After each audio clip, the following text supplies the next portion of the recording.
Bonjour YouTube, je suis Sébastien et aujourd'hui on va voir une procédure très simple mais que tout le monde n'a pas forcément appris à faire. Si vous savez faire le niveau de la glace, passez cette vidéo. Si vous vous posez la question et que vous voulez être sûr avant d'en mettre dans la voiture, voici la réponse. Donc il nous faudra un bidon de lave-glace, peu importe la marque, peu importe le modèle. Celui-là il est efficace jusqu'à 0 degré parce que c'est l'été, il y en a avec plus d'alcool dedans pour l'hiver qui sont efficaces à des températures plus basses. De toute façon, c'est pas dramatique. Première étape, dans une très vaste majorité des voitures, il va falloir ouvrir le capot. Alors ouvrir le capot c'est facile, il y a une poignée ici. Donc on tire dessus, on entend clong, ça le fait. Sur certaines voitures il faut tirer 2 fois, d'autres c'est sous le volant. Ça peut aussi être la même chose côté passager, ça peut être une poignée comme ça peut être une tirette, ça peut être plein de choses. Il faut ouvrir le capot. Si vous ne savez pas comment faire, regardez la notice de la voiture.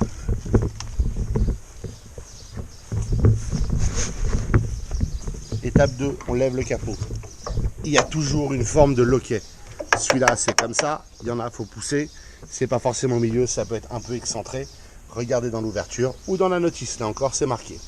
Ensuite, on cherche le bocal de lave-glace. Alors, parfois, c'est un gros bocal blanc. Parfois, c'est juste un tuyau. C'est pas ça.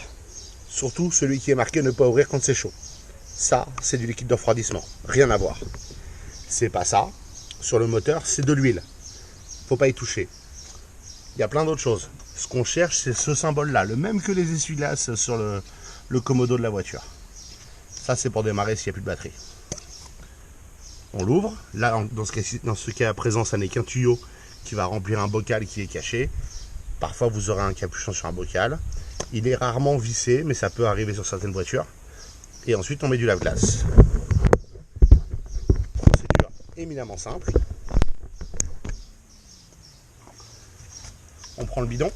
Alors celui-là est pratique parce qu'il a un bec qui tourne, ce qui permet d'en foutre un peu moins à côté. Si vous en mettez à côté, c'est pas grave. Un lave-glace, c'est du savon. Et on remplit doucement, en essayant de ne pas trop en mettre à côté.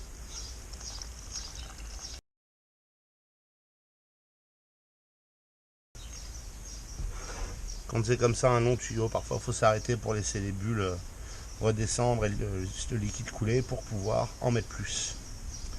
J'en ai déjà mis un bon 2 litres tranquillement.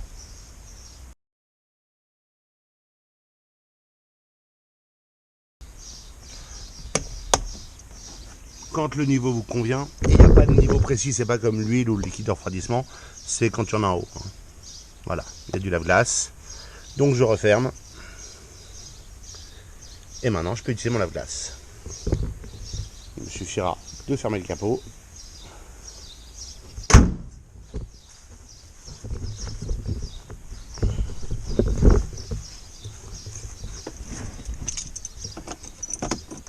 Hop. Et maintenant, zou. Bon, si le pare-brise est vraiment trop sale avec les moustiques qu'on connaît depuis 2 semaines, il faudra passer un coup de lavage à la main ou avec des brosses ou un Karcher, mais ça vous permettra de nettoyer un peu le pare-brise. Voilà comment ça marche. Bonus, dans la Smart première génération, comme rien n'est jamais facile, il y a une petite vis en plastique au milieu. C'est pas une vis en vrai, c'est juste un loquet en plastique qui se tourne, que vous tournez. Donc vous le tournez vers la droite pour le défaire et vers la gauche pour le refaire. Et vous avez le lave-glace qui se trouve juste là. C'est un tuyau que vous pouvez normalement déclipser ou pas. J'y arrive pas là, mais c'est pas grave. J'y arrive pas. Voilà. C'est un système, c'est une bague en plastique qui le tient par en bas. Donc vous pouvez le soulever et mettre du lave-glace là-dedans. C'est éminemment galère, mais vous pouvez le faire. Et pour le remettre, il suffit de le repousser et d'arriver à le renficher. Il se fixe sur une boîte en plastique noir. Vous le saurez au toucher. Et on remet le petit cache. Il y a 2 crochets en bas.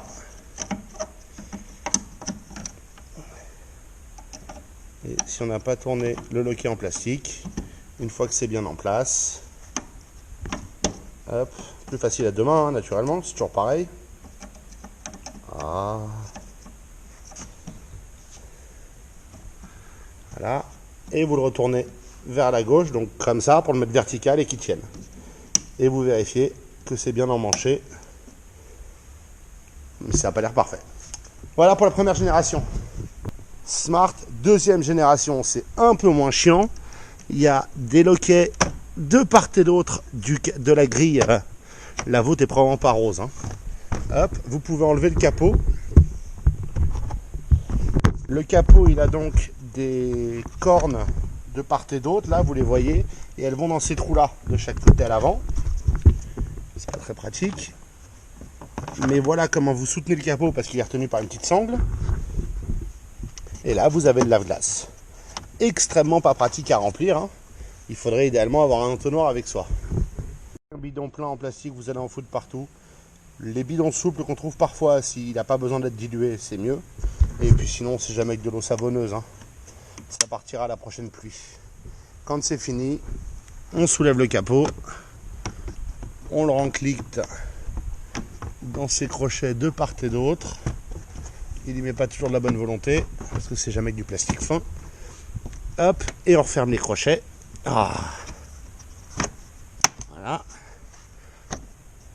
Et voilà. Et vous avez fait de lave-glace dans les deux Smart.